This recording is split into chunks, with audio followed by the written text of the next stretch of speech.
My girlfriend bragged, "I'm perfect and you should be grateful I chose you." I said, "I really am lucky." Then I played security footage of her cheating in our car. She started stuttering and begging me to let her explain. I, 28 male, have been with Cassandra, 26, for almost 3 years. We moved in together last year and I thought things were good. Turns out I was wrong. 2 weeks ago, we were at her friend Meredith's engagement party. Cassandra had been drinking, and she gets extra confident when she's tipsy. We were sitting with a group of her friends when the conversation turned to relationships. One of them was complaining about her boyfriend not appreciating her enough. That's when Cassandra decided to use me as an example.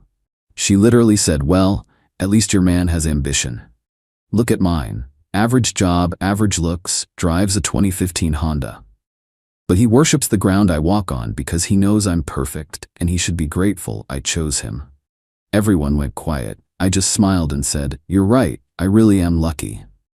Her friends looked uncomfortable, but Cassandra was too drunk to notice. She kept going. "See, he knows his place. That's why our relationship works. He doesn't question me, doesn't argue, just does what I say because where else is he gonna find someone like me?" I excused myself to the bathroom and just stood there for a minute, processing. 3 years. 3 fucking years of thinking we were partners equals. Sure, she could be a bit demanding sometimes, but I thought that was just her personality. I never realized she saw me as beneath her. When I came back, I acted normal, drove her drunk ass home, tucked her into bed, and then sat in my car in the parking lot for an hour, thinking. The next day, she didn't even remember what she'd said. Business as usual. But something had shifted for me. I started noticing things, how she'd make little comments about my clothes, my job, my friends, how she'd joke about upgrading to a better model, how she'd flirt with other guys right in front of me and then gaslight me when I mentioned it. I work in IT, so I know my way around tech. I installed a dash cam in my car last year after someone keyed it. It has a parking mode that records when it detects motion. I'd honestly forgotten about it until last week. I was checking the footage because I found a new scratch on my bumper. That's when I saw it. My car, rocking, in the middle of the day. While I was at work, my hands were shaking as I rewound the footage. There was Cassandra getting into my car with some dude I didn't recognize. They were in there for 23 minutes. 23 minutes. I checked more footage. This wasn't a one-time thing. Different days, same guy. Sometimes in the parking lot of our apartment complex, sometimes at the grocery store lot. Always in my car. My fucking 2015 Honda that she talked so much shit about. I didn't confront her immediately. Instead, I made copies of everything. All the footage backed up to 3 different clouds. Then I waited. Update 1. Holy shit, I didn't expect this to blow up. Thanks for all the support.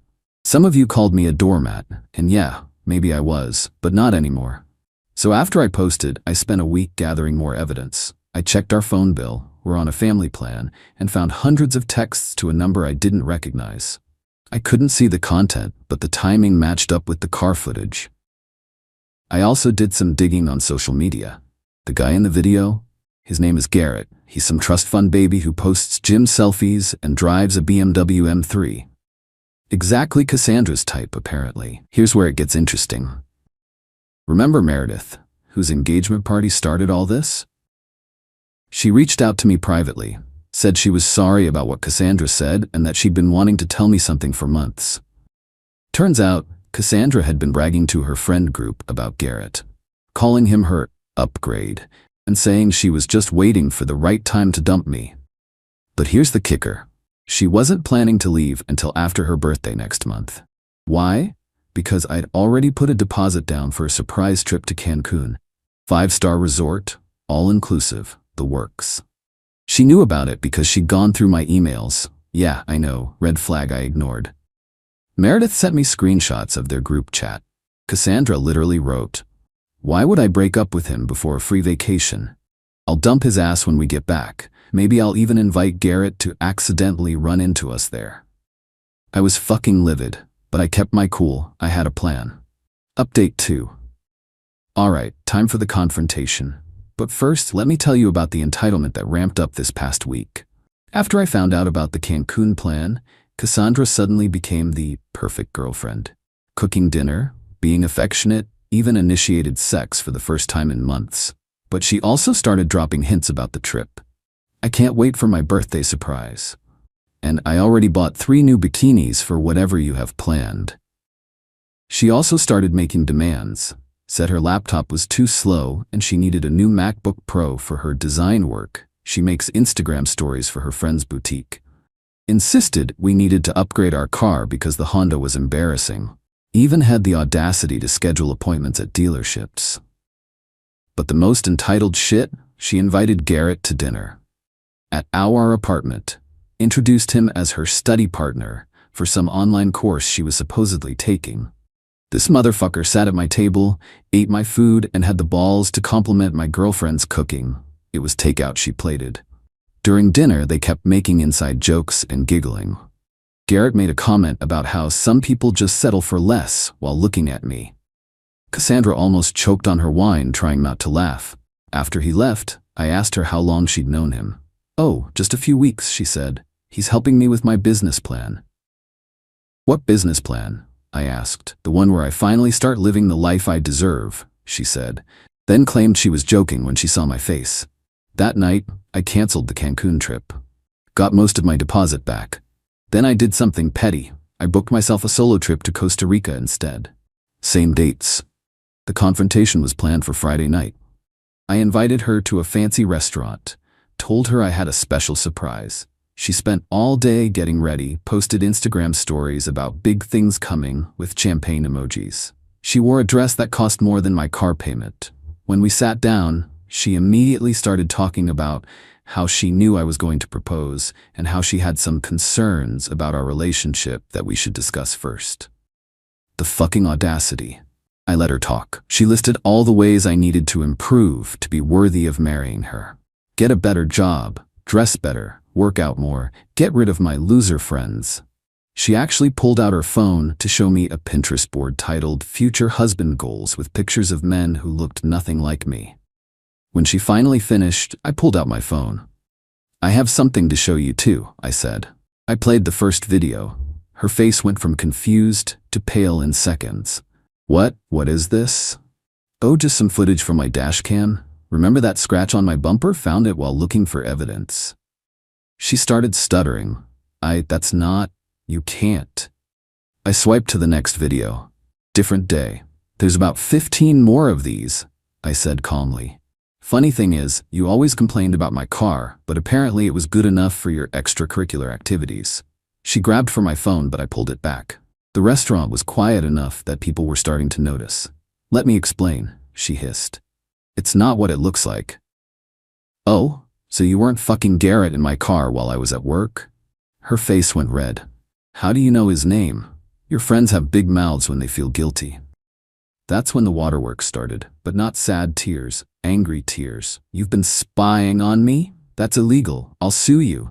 "It's my car, Cassandra, my dash cam, completely legal." She tried a different approach. Okay, I made a mistake, but you drove me to it. You're so boring. I needed excitement." "So exciting you plan to use me for a free vacation before dumping me?" Her face went white again. "Who told you that?" I just smiled and pulled up the screenshots Meredith sent me. "Your friends aren't as loyal as you think." She lunged for my phone again, knocking over her wine glass. The waiter rushed over and she screamed at him to get her a new one. Then she turned to me, full victim mode. "Please, baby. I love you. Garrett means nothing. It was just sex. You're the one I want to be with. Until after Cancun, right?" That was just talk. I wasn't serious. "Good news then. I canceled the trip, but don't worry. I got myself a nice solo vacation to Costa Rica instead." The switch from victim to rage was instant. "You canceled my birthday trip." "My trip that I was paying for." "Yeah." She stood up, shaking. "You fucking asshole. After everything I've done for you, I gave you the best years of my life. I made you better. Without me, you're nothing." I stayed calm. "Check your phone." "What?" I said. "Check your phone." She looked at her phone and gasped. While she was ranting, I'd airdropped her one final video, the one where she and Garrett were shit-talking me in my own car, calling me a pathetic loser and laughing about how stupid I was. "I sent that to Garrett too," I said. along with a few others where you called him small dick energy to your friends. She started hyperventilating. You can't. I'll ruin you. I'll tell everyone you're abusive. Go ahead. I have 3 years of evidence that says otherwise, including that time you threw a plate at my head and I had to get stitches, remember? I told the ER I fell. Still have the medical records, though. The restaurant manager approached, asking if everything was okay. I paid the bill and stood up. Oh, one more thing. You need to be out of the apartment by Sunday. It's in my name, and I've already given you formal notice. Your stuff will be in boxes by the door. As I walked away, she screamed after me. You can't do this to me. I'm perfect. You're lucky I even looked at you. The last thing I heard before the door closed was the manager asking her to leave. Final update. Well, it's been a wild few days. Buckle up because the entitlement went nuclear. After the restaurant incident, Cassandra blew up my phone. 137 missed calls, 89 texts ranging from baby please to I'll fucking destroy you to I'm pregnant, she's not, to I'm going to kill myself. She didn't. Saturday morning, she showed up at the apartment with her mom, Diana, and her sister, Brooke. I was expecting this and had already changed the locks. Perfectly legal. I'm the only one on the lease and gave proper notice. The pounding on the door started at 7 a.m. I ignored it and made coffee. Then Diana started screaming through the door about how I was ruining her baby's life and how no real man would abandon a woman like this. I finally opened the door but kept the chain on. Her boxes are right there, I said, pointing to her stuff neatly packed by the door. That's when Brooke chimed in. You should be grateful she even dated you. Do you know how many guys want her? She chose you, and this is how you repay her? By not being okay with her cheating on me? Diana literally said, all men cheat. At least she had the decency to be discreet about it. In my car, while I was at work, so discreet, Cassandra pushed past them. Baby, please? I made a mistake. Garrett seduced me. He took advantage of me. I'm the victim here. Victim? You invited him to our apartment for dinner. That was to end things, to tell him I chose you. Her mom nodded. See? She chose you. What more do you want? I just closed the door. They stayed out there for 3 hours. 3 hours. Other tenants complained. Finally, building security made them leave. But not before Cassandra keyed my car again and Brooke tried to break my window. I got it all on camera, including Diana cheering them on. Sunday was moving day. I hired movers to take her boxes to her mom's house. But when they arrived, Cassandra was there with Garrett and 2 of his buddies. They tried to intimidate the movers into letting them into the apartment. Garrett actually said, I don't know who you think you are, but Cassie deserves better than your broke ass. Be a man and give her what she's owed. What she's owed. Half of everything, dumbass. She invested 3 years in you. I laughed. Actually left. She lived here rent-free for a year, never paid for groceries, and I paid for her car insurance. If anything, she owes me about $30,000. One of his buddies tried to push past the movers. That's when I called the cops. They scattered like roaches, but not before Garrett yelled, "This isn't over, pussy." The cops took my statement, I showed them the videos of the vandalism, and they said they'd follow up. Cassandra texted me from her mom's phone saying I'd regret getting the police involved. Monday morning, I woke up to find my car on blocks. All 4 tires stolen, but here's the thing about entitled idiots. They're not smart. The building's security footage clearly showed Garrett and his buddies doing it. They didn't even wear masks. I filed a police report and insurance claim. Then I sent the footage to Garrett's employer, found it on LinkedIn. He works for his dad's company. Shocker.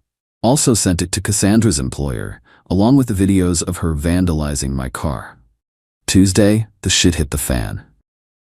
Cassandra got fired from the boutique. Turns out they have a morality clause and don't want employees who commit crimes on camera. Garrett got suspended from Daddy's company pending investigation. Cassandra's mom called me screaming about ruining her daughter's life. She made one mistake, one, and you destroyed her future. She made choices.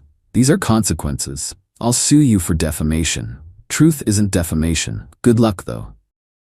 Then came the social media meltdown. Cassandra posted a novel on Facebook about how I was an abusive ex who couldn't handle a strong, independent woman, and how I'd manipulated evidence to make her look bad. She tagged all our mutual friends, so I posted my own update. Just 3 screenshots, the dashcam footage thumbnails, her texts planning to use me for vacation, and her arrest record for vandalism. Caption: the truth speaks for itself. Her post got deleted within an hour. Mine is still up. Last night, I got a text from an unknown number. It was Garrett. He wanted to meet up to settle this like men. I declined and forwarded it to my lawyer. Yes, I got one. This morning I woke up to birds chirping, made myself breakfast, and checked my phone. One message from Meredith. Cassandra's been uninvited from my wedding. I don't associate with cheaters or criminals. P.S. Want to be my +1? As friends, obviously. You deserve to celebrate with people who actually respect you. I said yes. Oh, and I leave for Costa Rica tomorrow. Already upgraded to first class with the money I saved from not paying for Cassandra's everything anymore. To answer the questions I know I'll get. Yes, I'm pressing charges for the vandalism and theft. No, I don't feel bad. Yes, I'm getting therapy to deal with the relationship trauma. No, I'm not ready to date yet. Yes, I'm keeping the dashcam footage forever. Cassandra, if you're reading this, and I know you are because you're obsessed with Reddit, you were right about one thing. I was lucky. Lucky that you showed me who you really were before I wasted any more time on you. Also, Garrett's dick is definitely small. You said so yourself in my car, multiple times. Peace out, Reddit. Time to live my best life. Edit. Just got a DM from Garrett's ex. Turns out he was cheating on her with Cassandra and 2 other girls. She's got receipts. We're having coffee when I get back from Costa Rica. Not romantic, just 2 people bonding over dodging bullets. Edit 2. Cassandra's mom Diana just got arrested for threatening my lawyer. Apparently she showed up at his office with a baseball bat. Apple doesn't fall far from the tree. Edit 3. I'm boarding my flight now. Cassandra just texted me from her friend's phone. I hope you're happy ruining my life. I responded with a photo of my first-class champagne. Block and delete, baby. Block and delete.